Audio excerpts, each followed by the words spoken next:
Hello and welcome. My name's Lisa Upton. I'm the Senior Communications Advisor with the Climate Council. And this evening I'm joined by the director of the film 2040, Damon Gameau, actor and climate activist Yael and the Climate Council's CEO, McKenzie. I'd like to begin by acknowledging the Gadigal people of the Eora Nation, the traditional custodians of this land, and pay my respects to the elders both past and present. And I extend this respect to the traditional owners of the land from where you are joining us. This evening, we're talking about Damon's documentary 2040. At the bottom of your window, you'll see a Q&A icon. You can click there and type a question, and my fabulous colleagues behind the scenes will be filtering them through to me to ask a bit later. Damon, let me start with you. Right at the beginning of the film, you tell us that you're undergoing an exercise in fact-based dreaming. You want to tell a different story about climate change, something that's not doom and gloom. Why did you want to do that? Well, I guess it probably came from my own personal experience that I've found myself one afternoon reading an article in one of the papers about I think it was the 2016 bleaching event on the Great Barrier Reef. And I sort of got halfway through the article and then found myself skipping to the next article. And as I got halfway through that article, I thought, why did I just skip over that? That's a profound bit of news. And I didn't know what to do about it. I've got a daughter. It felt so existential. It felt so far removed from me and what I'm capable of influencing that I started to just do a bit of research around the psychology of how we behave with certain news and information, and reached out to an environmental psychologist in the US named Dr. Renee Lertzman. And she just, on the first phone call, said, look, as humans, we've got this window of tolerance. And there's only so much that we can take. We only have a certain amount of capacity before we disengage and switch off. And with climate in particular, we've sort of heard a similar story for a long time. And that, maybe there is this opportunity because as humans, we are motivated by hope. It's what gets us out in the morning. It gets us out of bed in the morning, the idea of a better future or a better outcome. And I just thought, well, there's an interesting narrative to contribute to the one that's already out there, about saying, well, what does it look like on the other side of this crisis? What are the opportunities that might come from this if we choose to act and take these actions? So the more I then researched, I just felt quite overwhelmed by how many wonderful things were going on that I didn't know about, and I assumed a lot of other people didn't know about, and they really made me feel very different about this whole topic. And that's not to take away from the urgency, but I often use the analogy, it's, if you're going to sound the fire alarm, that's great, but you've also got to show people where the exits are. And I felt like I didn't know where the exits are. So I then spent a lot of time researching and meeting wonderful people and talking to wonderful people. And that's really how it formed. But yeah, just to lob it in as a new way of telling the story that runs alongside our current model. I don't think it's a binary thing. I think they both need to happen at the same time. Damon, I understand you pitched the idea of 2040 to a couple of hundred philanthropists. You had 7 minutes and you made a lot of money in those 7 minutes. Why do you think you were so successful? Well, I think what was very clear was that people were desperate for a new narrative around it. A lot of people told me they felt a bit stuck and paralysed by the constant negative information. And I'd been reading at the time this beautiful author, Raymond Williams, and he used this language about making optimism the radical position, or that to be optimistic is actually the outlier position right now on some of this stuff. And I really resonated with that in some way, that there was capacity and time to actually start telling a different story. And so I used that day as a bit of a test. I had 7 minutes. I made a little 2-minute clip, and there's about 400 philanthropists in the room. And it was just extraordinary to see the outpouring of joy and emotion, and people open their wallets, and people would stand up and say, I've got 3 daughters, I want you to make this film, I'll give you $100,000, and the whole room would cheer, and it was like this supercharged Oprah Winfrey episode. And I just felt, I remember sitting backstage just bawling my eyes out. Actually, I felt so emotional because I just felt like, okay, I felt so supported to tell that story and to march forward and keep making it. So that really was a big fillip for me that day. And really, we had an extraordinary amount of support right from the get-go. So we were able to not only make the film, but develop the outreach and impact campaign at the same time, so that when the film was shown, that people, whatever emotional state they were in, they had a direct entry point. They could take charge of that emotion and act on it, as opposed to, as we know, most majority of documentaries, you feel this emotion or inspiration or anger, and there's nothing to do with that. And suddenly the inertia of the system pulls you back in, and you're on social media, and that's dissipated. So I really wanted to capture people in that moment afterwards and channel them into areas where they could get involved and take action. So we were very fortunate enough to be able to develop that as I was making the film, and make that a collaborative process, which made the whole thing really beautiful, because it wasn't me, it was so many people, kids, scientists, economists, future thinkers from right around the world that I had chats with and shared rough cuts with, and it was very much of a team effort putting it together. Yael, there are so many exciting climate solutions in 2040. Was there one in particular that appealed to you? Nothing excites me more than seaweed. I want to eat it, I want to wear it, I want to bathe in it, and I want it to absorb carbon from the atmosphere. Damon, you're pretty excited about seaweed too, aren't you? Yeah, I mean, it is one of those sort of untouched. There's no vested interest yet. There's nothing political about it. It feels like such a pure and clean solution, and it's extraordinary when you actually do the research on what it's capable of doing, apart from that sort of sequestering piece of pulling all the carbon out of the atmosphere. Just how it alkalizes the water. It provides a habitat for the fish to lay their eggs. There's people using it now for bioplastics that break down. They're using it for fibers to make clothes out of. Biofuel, obviously. The effect it has on methane emissions in cattle. It can be turned into a biochar to sequester carbon into the soil.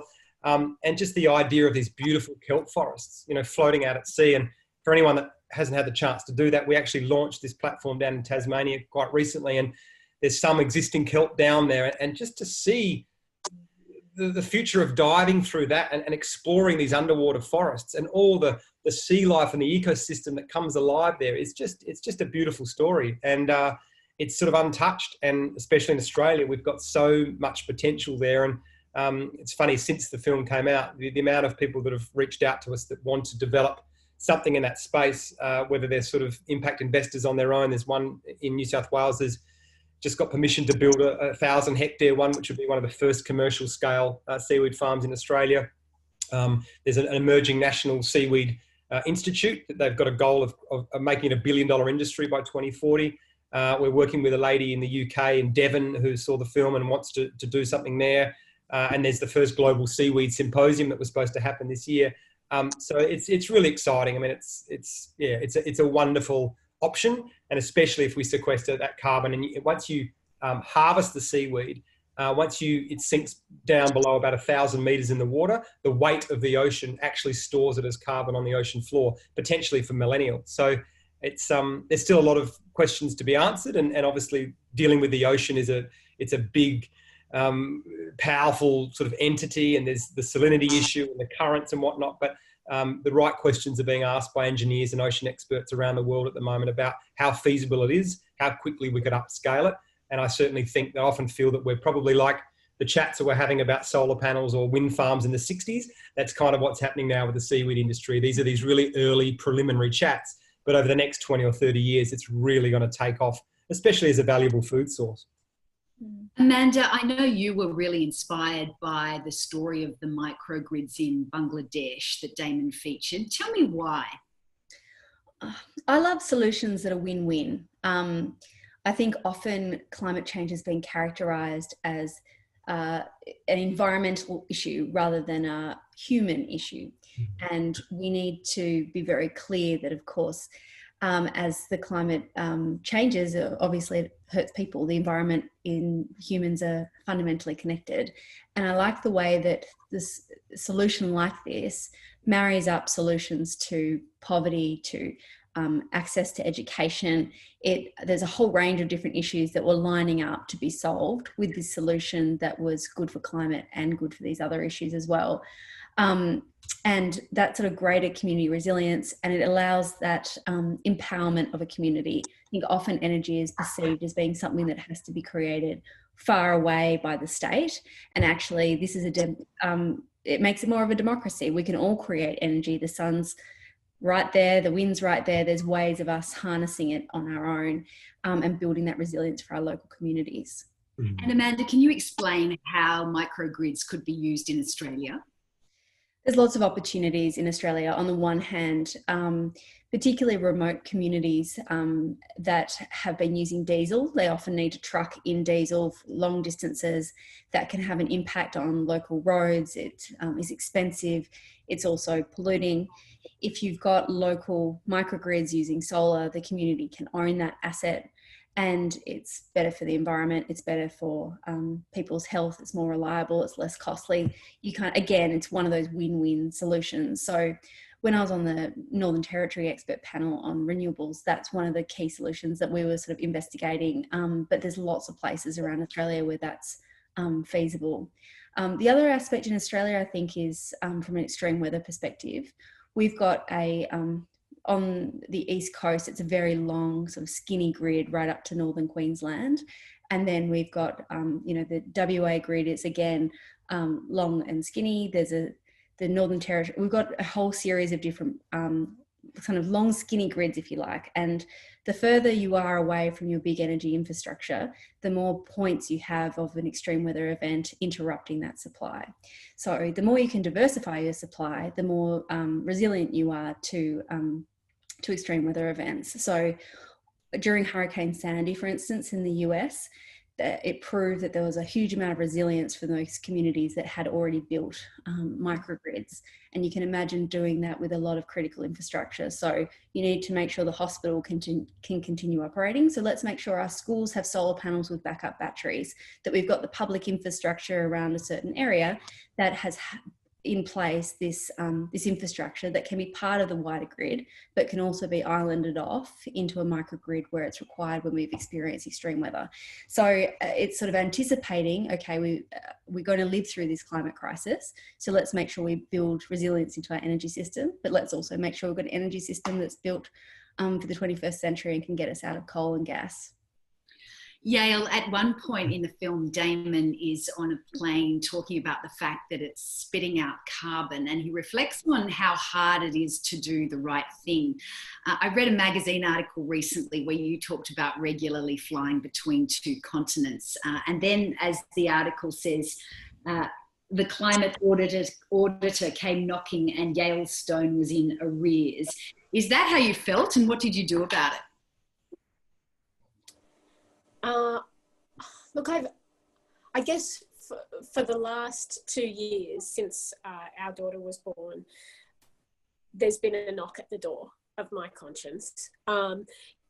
It got louder when she arrived. It was probably there for a good 10 years before that. But I guess when you have a child, it's an incredible imaginative leap into a future that isn't yours. And that's one of the beautiful and really important parts that of being a parent.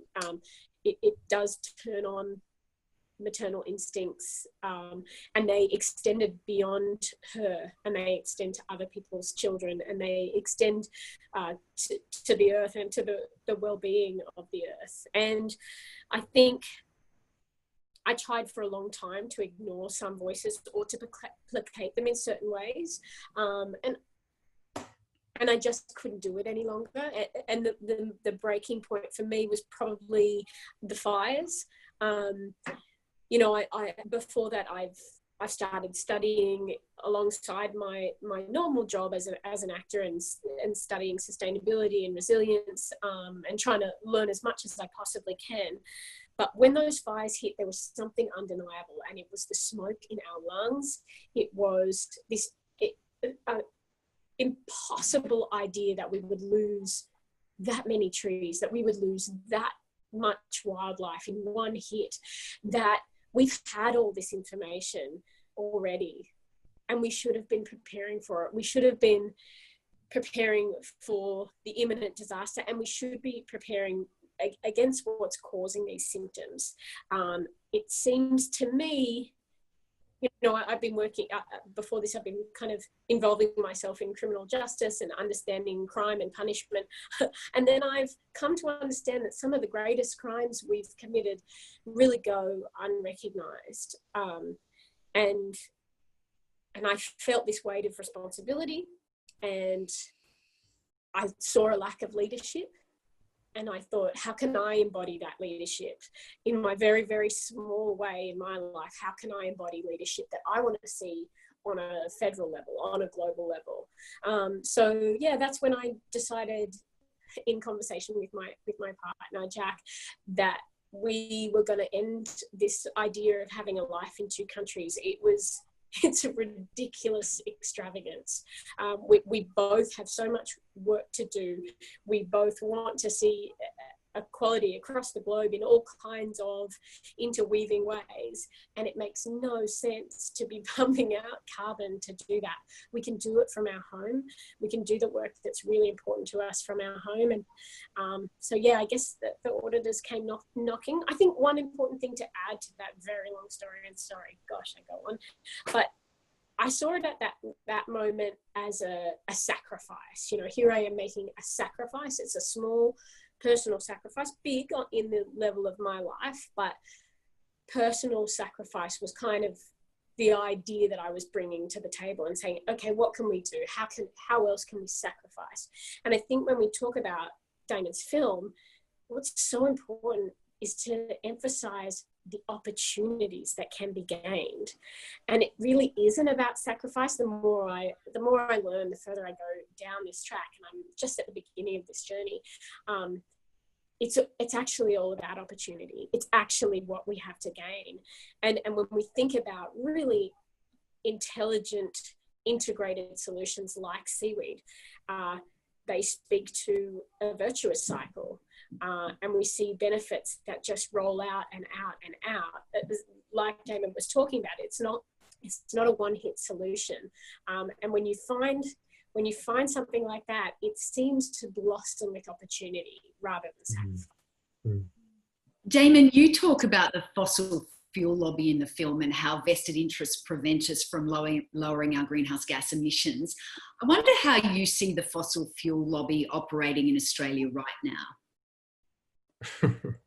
I certainly see them operating. There's no doubt about that. And I think, like all of us, post-COVID, we sort of all, I guess, hope that we will re-emerge a better way. There's a beautiful quote by William Davies. He says that to inhabit a crisis or experience a crisis is to temporarily inhabit a world that is up for grabs.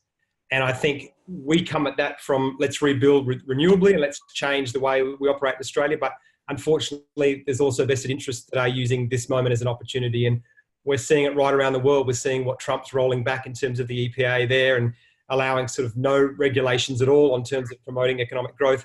And also here, I think we have to acknowledge that that is a huge part of our problem. Most of the people on the panel will be aware of that. But, you know, Australia virtually had no lobbyists in the 1980s. It just wasn't a thing we did. And now there's somewhere around 5,000 lobbyists in Canberra.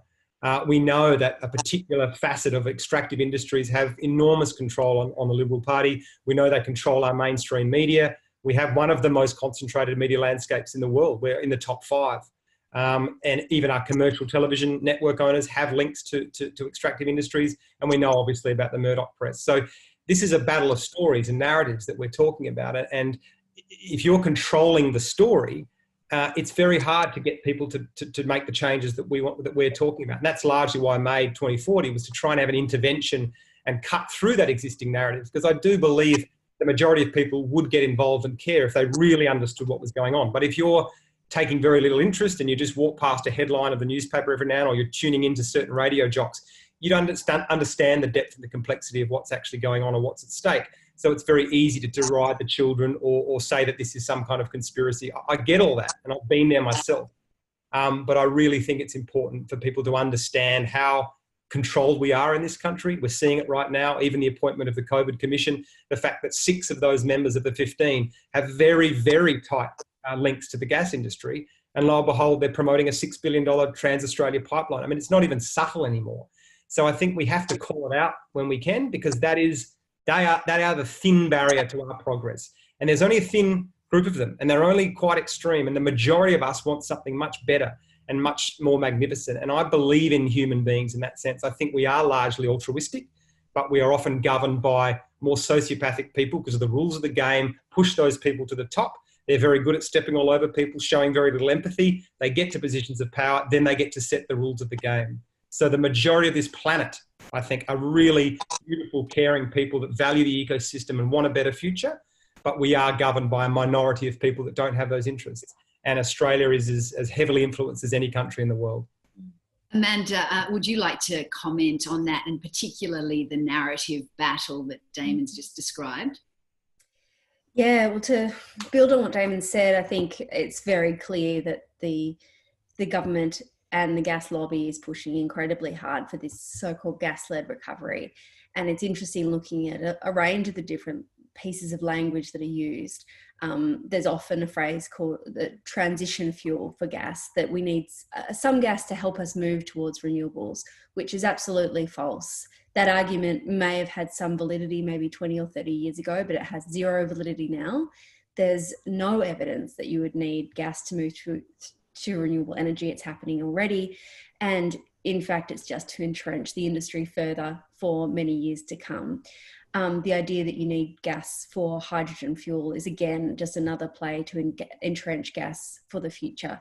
There is no advantage to producing hydrogen from gas. You need to do it from green sources, renewables. The relevant bodies like AEMO, the Australian Energy Market Operator, make it very clear that we don't need new gas. And there's a little bit of confusion. There is some existing gas in the system that will continue to be used for some time, but we need to be moving away from that as well. So the way it gets talked about gas is that it's quite a benign thing. People have it in their homes. It's not very appreciated in how home gas usage can actually be damaging to people's health. It's not very appreciated, the impact of mining gas and how significant the emissions are from mining gas in and of itself. The idea that gas can be cleaner is that you burn methane and get carbon dioxide. The actual burning compared to burning coal can be somewhat better, but it usually doesn't factor in the full supply chain where you have to mine the gas, and there's a whole range of emissions of methane, which is a very polluting greenhouse gas that come from that process. So there's a whole range of ways in which the gas lobby has promoted itself and is continuing to do so. So as Damon said, we've got a massive battle of the story on our hands. Yeah, I'll just quickly add to that if I can, Lisa, as well, that there was a study only released quite recently that looked at if there is a leak of methane of more than 2.7%, and that's in extraction or delivery or transport, then it actually is a more deleterious gas resource than coal because of that high heating impact. And BP have estimated that about 3.2% of gas is leaking at the moment. So this is in no way a safe transition fuel. It is completely destructive. And as was alluded to by Amanda, that AEMO, which is the Australian Energy Market Operator, have said that our grid in particular can actually hold 75% of renewables by 2025. So this idea, even from Alan Finkel coming on here recently, that we will have gas for decades to come and it's going to be really important, it's just not true. That we should be a renewable superpower. We know we're capable of it, and we should be starting to export it to the rest of the world because it's our great strength and it's our great advantage as we move to this new lower carbon economy. So now's the time to stop playing games, stop politicizing it, and actually see that there's so many advantages to doing this. And it's the same people that were saying we can never get out of coal, we need it forever, blah, blah, blah, blah, blah. Now they've stopped talking about coal because coal's clearly on the nose. It's lost its social license to a great degree. There's no economic benefit to going down the coal path. And so now those people have just moved to gas. They've just stepped to this new fuel. Oh, we need gas forever, blah, blah, blah, blah, blah. It's all the same arguments that are proceeding again. But the challenge is that the climate movement has spent the last 20 years talking about coal and hasn't talked much about gas. So the community is really in the dark. So there's a big education piece to get people aware that this is a fossil fuel, it's polluting, it's damaging, etc., and do all the work that we did on coal again with gas. I want to move on a little bit and talk about imagination. Damon, how important is imagination in dealing with climate change? Yeah, well, I would argue it's paramount. I mean, I think that this has often been said, but the climate issue is as much a crisis of imagination as it is of anything else. And that is about that dreaming piece of getting people excited by how the benefits to the transition and what would come of that. And how can we expect people to move to that and embrace it if they can't see it first or describe it? any time that we have fear, we double down and we get paralysed. We'll vote for more authoritarian leaders. We'll push further to the right. We want to build walls to protect climate refugees. I mean, that's what's at stake right now. We're right on that precipice. And I feel like we have to start telling better stories, better ecological stories that give people a sense of what could come if they push through with this. And I would also argue, and it's no one's fault, that we've relied on data and graphs and logic to try and get people over the line for the last 25 years. And that's no one's fault. But as a species, we've evolved to tell stories, and we don't read graphs very well, the general public. So we need storytellers and artists and poets to actually help disseminate that information and put it into a language that it is evocative for the public and makes them want to move, and it actually infiltrates culture in ways that we want. One of my favourite quotes is by a guy named Terence McKenna, and he says that the role of the artist is to save the soul of mankind, and anything else is a dithering while Rome burns. If the artist can't find the way, then the way cannot be found. And I just think, what a call to arms for all the poets and writers and musicians around the world. Start getting involved. And that's something that really bothers me. When I was a teenager, we had sort of bands like Rage Against the Machine, all these angry bands that were rallying against the system. Where are they now? Where are those musicians now? Where are the big artists that are singing about climate and about change and about the planet? There might be some out there, but not nearly enough. We need more. So everything's just become a bit homogenized, and I think we've got to just activate the artists again and get them to get involved and help the scientists to break down some of this communication. I think I need to segue to Yael here, because I'm sure she's got plenty to say about this. I guess I want to build on what Damon said, which I 100% agree with. I think there's another pathway in terms of addressing what has been a debate that's been stolen from us. You know, for the last 13 years, there's a reason why we're paralysed. There's a reason why people, you know, even someone like you, Damon, would turn the page on a depressing article that's just too much, because we've been desensitized and we're scared and we don't want to know anymore. And that's because that conversation got stolen from us and got politicized to serve a whole lot of people making a whole lot of money. That served us up a different challenge as well, to bringing imagination, to breaking through, to capturing people's attentions again, to reinvigorating a conversation like this.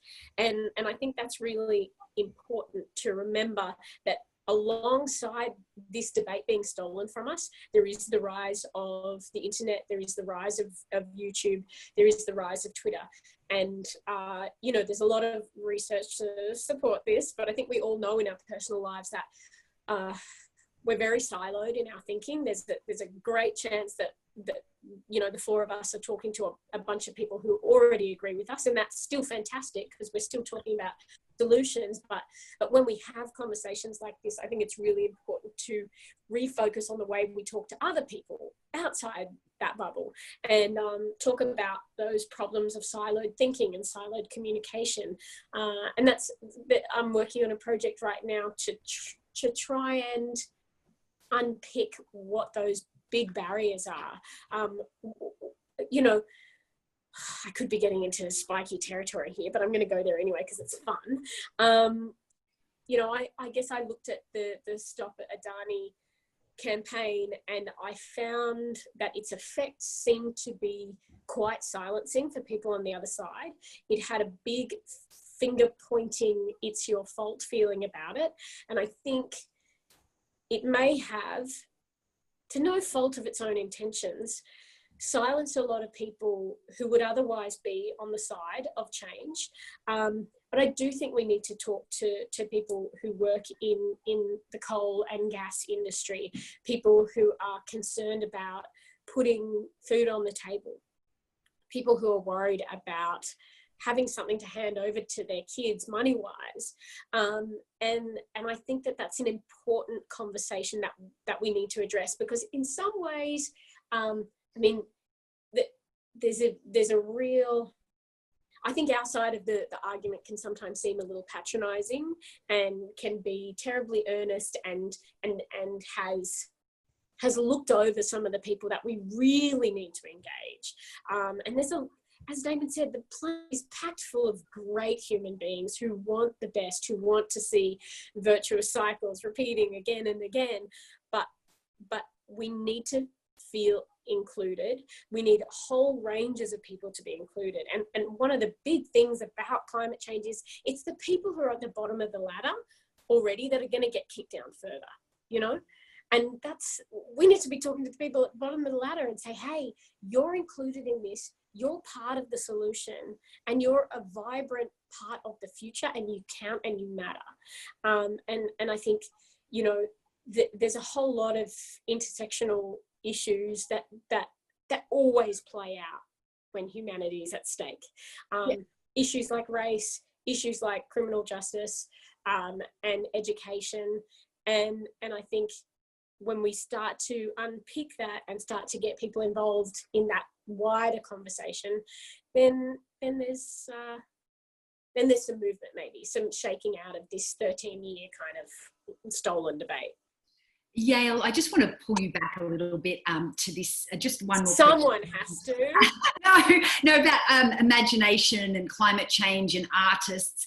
A few years ago, I was in India and I went to see the wonderful writer Amitav Ghosh talking about his book, The Great Derangement, which is about climate change. And he argues that there's been a spectacular failure of imagination when it comes to climate change, particularly with literature. Do you think the arts has failed to grapple with climate change, as was suggested a bit earlier? That's a tough one. I think probably the straight answer is yes. I don't think we've quite found that narrative that's really cut through in terms of a fictional world. And I think it's really rich with possibility. And I think Damon's call out to artists is so appropriate. We need to be having that conversation. We need to be, and it has to be about hearts and minds, and I don't mean any disrespect to people who are working on the graphs and the data, because the graphs and the data are clearly very important. But for those of us who are, I guess in the world of storytelling and in the world of communication, it should absolutely be on us to be creating those narratives. And there is resistance. I think I've even kind of come across it a few times this week. I've actually just jumped into the audience questions, and there are quite a lot. So I think we better move on to some of these. One for you, Damon, that comes from Lucian. Since you made 2040, have you found any other initiatives that you would have added to the film or that you could use in a sequel? Oh, yeah. I mean, so many. In fact, the first cut of 2040 was 3.5 hours long, which I really enjoyed, but no one else did. Just too dry and dense. So many things we had to leave out. And then subsequently probably get sent 3 or 4 things a week of people wanting to promote their idea or solution. I'm actually, Paul Hawken, who wrote Project Drawdown, him and I are writing something together. He's doing another book called Regeneration, which has another 85 solutions in it, and some of those are quite extraordinary, and we're sort of building a platform to share those and get them out there very quickly as well. So, I mean, that's it. There's just an extraordinary amount of things going on. The thing I probably regretted the most leaving out of the film was actually not so much a solution, but more, I had about 50 minutes that really looked at just basically the rules of the game, looking at this systemically and saying we can't just tinker around the edges and only acknowledge climate. Climate is one symptom of a multitude of symptoms, whether it's, we've got 60 years of topsoil left, we've got ocean acidification, we've got mass biodiversity loss. We're down 60% on our populations of birds and mammals and reptiles since 1970. Not to mention we're using 100 billion metric tons of resources every year on this planet. That's minerals and metals and livestock. And the Earth can only sustain 50 billion. So we're already using double the capacity of the Earth, and yet we're looking to grow at 3% each year, which is just adding an extraordinary amount into our system that we're going to destroy all living systems if we're not careful moving forward. So I had a lot more about that in the film, and just the rules of the game, the way that sometimes some of these trade treaties, the corporate structures actually get to overrule our governance and our democracy around protecting environment and whatnot. There are certain clauses that give them much more power than any of us would realise. And unless we undo those, that we're going to keep playing the same game that we have been. So that was tricky to leave out, but it just felt like a different film, and especially the sort of the test audiences, the 11 and 12-year-olds in that particular section just went, what's going on here? And trade treaties are very hard to make filmic and attractive, I can tell you. So ultimately, I just decided to keep the film aspirational and use it as a bit of a Trojan horse to get in the door and start a conversation. And that's certainly what happened. You know, the amount of energy companies, banks, different governments around the world we've done screenings for that I don't think would have seen it if it came across as sort of a ranting lefty anti-capitalist film. So we were able to have those conversations once we got in the room, but it was about bringing people in by humanizing it and really talking about our shared values, no matter what political side you're on, which is, I think, community, our children, healthy food, clean air, those things we can all agree on. So that's how I chose to tell the story. But yeah, I'm excited to continue on. There's so much more to come from our networks and the other networks and people we're working with around the world to just try and get these out and amplify these stories, because anyone that sees them feels hopeful and feels inspired, and then they have an entry point and then they want to get involved or sign up or donate or volunteer. And I think that's how we're going to get out of this moving forward is through promoting those and inspiring by showing what other people are doing. Amanda, there's a question from Michael. He says 2040 demonstrates there are solutions. How do we bring carbon industry workers on board? Which is, I think, what Yael was referring to earlier, by showing them the possibilities of solutions for them in things like renewable hydrogen. Absolutely. It's such an important piece of the puzzle. I think that there is a lot more to do in particularly engaging communities with showing them what the solutions are, but also having that conversation around, well, where do you want your future to go?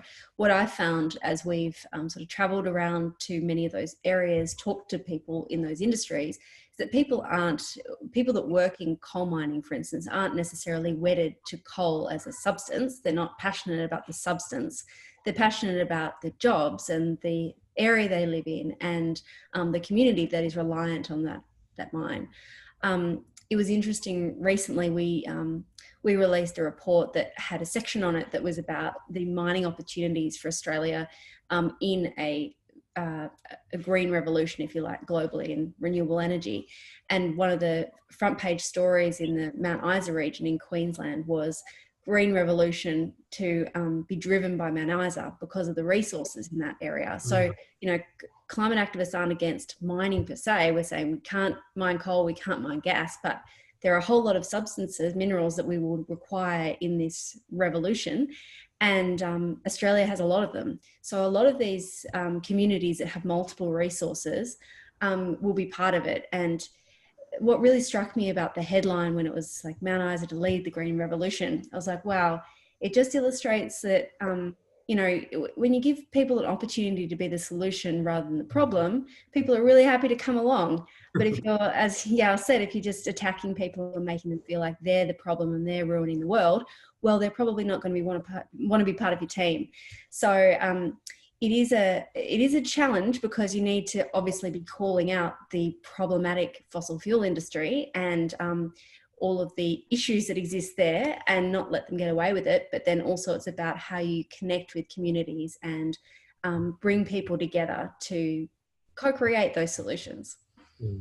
Thanks, Amanda. Yael, there's a question for you from Elise. She says, do you have any advice on how to talk about climate change to people within your tribe?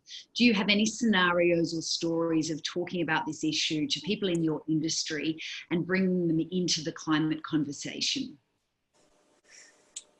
Well, Elise, as I said, I'm at the beginning of this, and I think I'm more interested in talking to people outside my tribe, and that's what I want to learn about. I actually want to learn about reversing all of those algorithms that exist on YouTube that point you from one recommended video to the next. Break that down. Start having conversations outside your siloed thinking. So I guess I'm beginning on that journey, and I want to take it with other people. But I guess I was inspired by the two really key lessons that I got from people who are working in the climate change movement. One was that this idea around fear and a kind of war footing mentality does paralyze people and does stop people wanting to open up to possibilities, because I guess a narrative that the federal government tells us right now is much easier to deal with because it's much less scary. So that was one big lesson. The second big lesson that I learned is that people will listen to friends and family in the same way that they will listen to a CSI or a scientist. They will give that person the same weight. So I thought, wow, I'm not a scientist. It's going to take me a long time to complete my, bachelor's in sustainable communities. I'm nowhere near somebody like Damon or Amanda or Lisa in terms of knowledge. But what I can share is my passion, my belief, my care for my child and for their child. I can have conversations that talk with hope about futures, and conversations that hopefully de-escalate in terms of aggression or finger pointing, and start to get the ball rolling on these wonderful kind of solutions-based thinking that Damon's brought to us. And I think people love cool thinking. People watch 2040, like my dad watched it and was just like, this is so cool. And people love clever thinking. And I think sharing ingenuity, human ingenuity, is inspiring, it's hope making. So when we talk about, wow, look at what we as human beings can offer, that's a really joyful place to begin with. So I'm on my journey, Elise, but I hope you will learn with me about how we can talk inside our silos and also outside, and reach and build bridges. Lisa, I'll just quickly add there. Can I just add something quickly, Lisa? That just to reiterate the point is that so for research, we spent a lot of time in Latrobe Valley with some of the coal workers there and sat at their tables, and then in Queensland. And I think sometimes people underestimate how much these people know and understand that a transition's coming. And a lot of them feel that climate change is real. They're just, like any of us, scared to lose their job.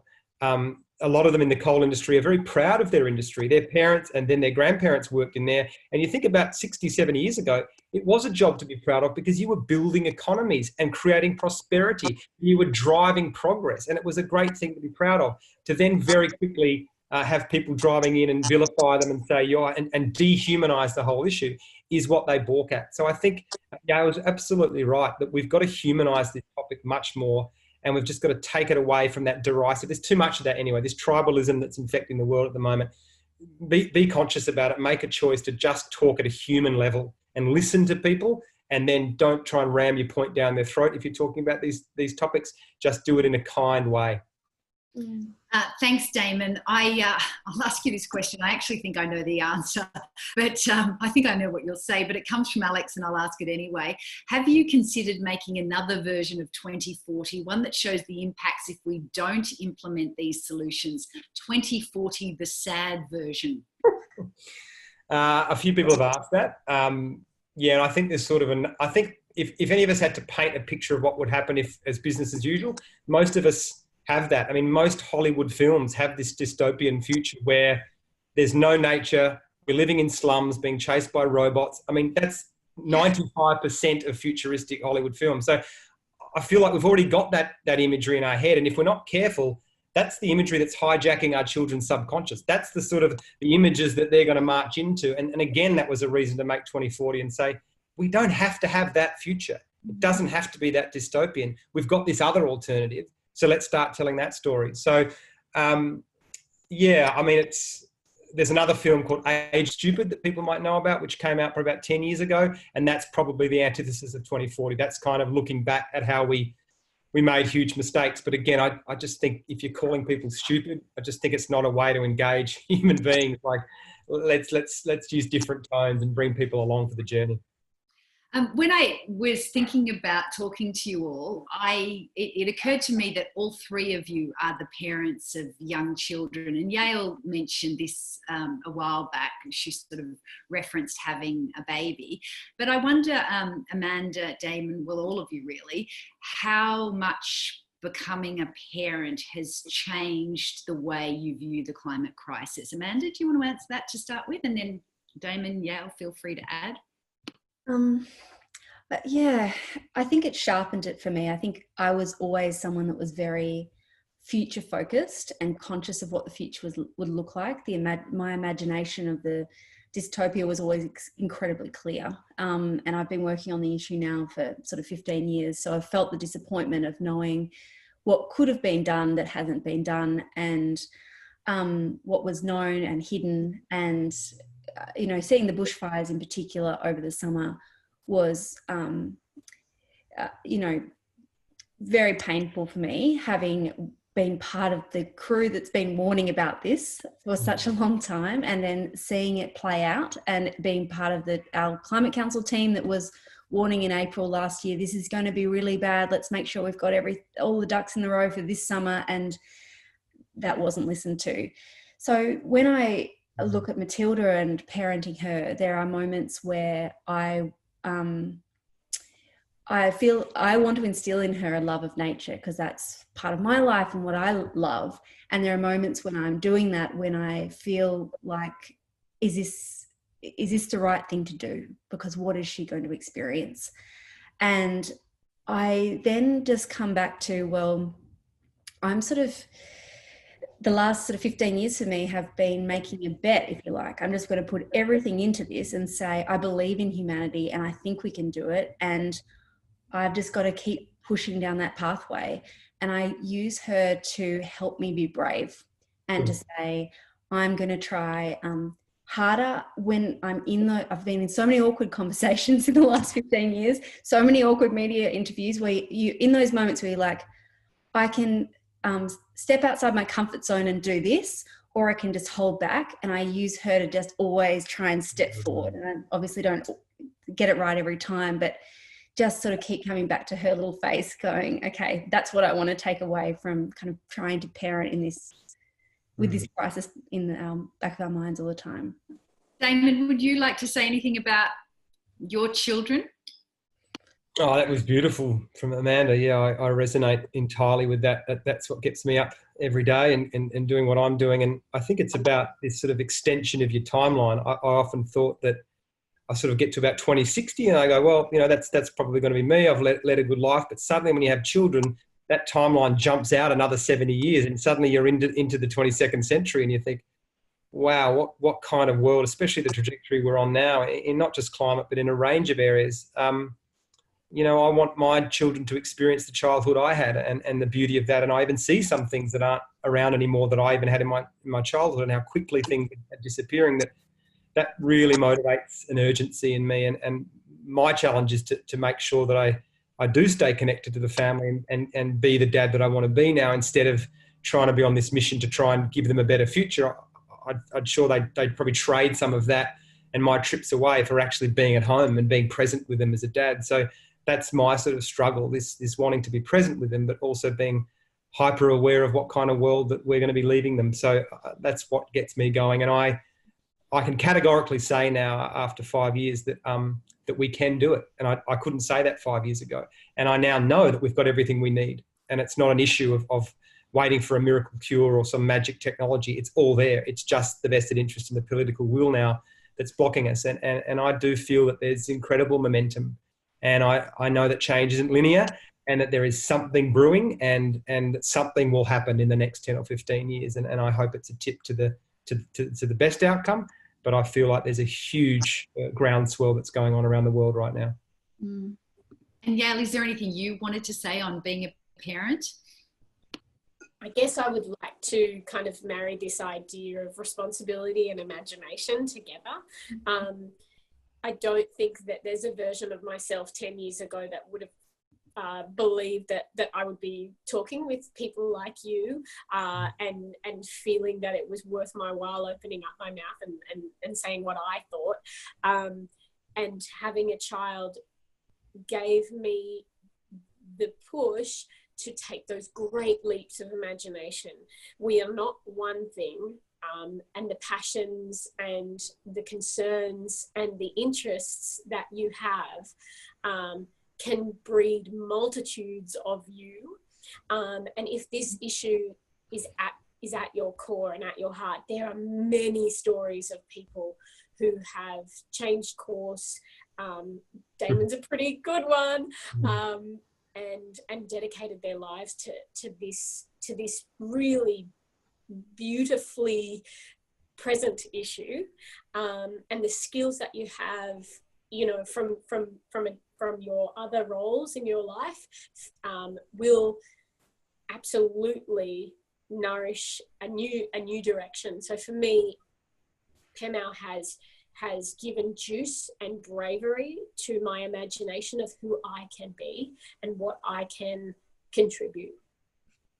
Thanks, Yael. We're actually running a little bit over time, but before we go, the Climate Council has been working a lot on, well, we've got a lot going on at the moment. We've talked a lot about solutions, but Amanda, I wonder if you just want to speak very briefly about what the Climate Council is doing at the moment.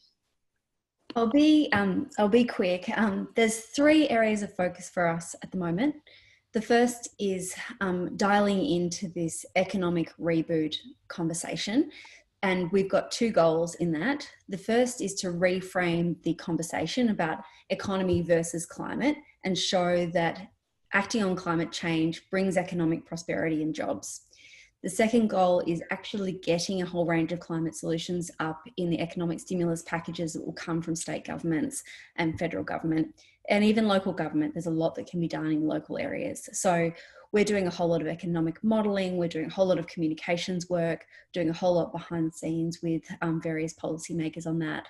The second part is looking at the gas issue, making sure that that's a defensive play, essentially, making sure that we're doing the best we can to inform journalists, decision makers, all of the other actors in the space to understand fundamentally the problem with gas. I think that there's the educative piece that comes first, and then there's just trying to win the story war, essentially. And then the third piece is elevating climate change on the agenda again. Obviously, as the bushfires progressed over the summer, climate change was growing and growing as an issue. It came off the agenda as COVID sort of exploded. And I think that now that concern about climate change hasn't gone away. It's latent, it's there. People have been overwhelmed by the additional other concerns globally, obviously, and the economic recovery is one of them. So I think it's up to us to then put climate back on the agenda. We're doing a lot of work with the emergency leaders for climate action through the Bushfire Royal Commission and other inquiries. We also have a Bushfire Summit that's coming up on the 9th of June, which you'd love everyone viewing this to be a part of. I think it would be a really, really important conversation with great experts in the field about what the Australian response to climate change and bushfires should look like. And that conversation about bushfires, we're hoping, reignites the concern about climate change and pushes it back up on the agenda and dovetails into the conversation about economic recovery. We have to make sure that we're meeting the next wave of threats by building a resilient economy for the 21st century that is able to invest and grow the solution that Damon's so eloquently shown in his film. Thanks, Amanda. We need to wrap up now. Congratulations on your film, Damon. Our next event will be held on Wednesday, June 17. We'll be talking about Tim Flannery's book, Sunlight and Seaweed. Tim will join us, and so too will Sam Elsom. He's a clothing designer who's put his money behind seaweed farming. Thank you, Yael. Thanks, Damon. And thanks, Amanda. Also, thank you very much to our community of generous, regular givers. The Climate Council is an independent, community-funded organisation, and we wouldn't be able to do this without you. Have a good evening.